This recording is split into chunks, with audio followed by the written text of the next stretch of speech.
परमात्मने नमः। परब्रह्म ऋषिः परमात्मा देवता देवी गायत्री छंदः सर्वेषां प्राणायामे विनियोगः।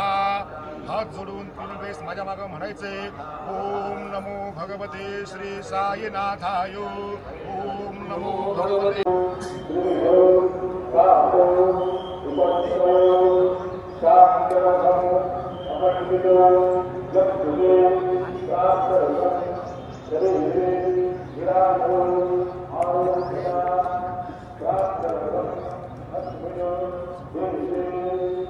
Amen.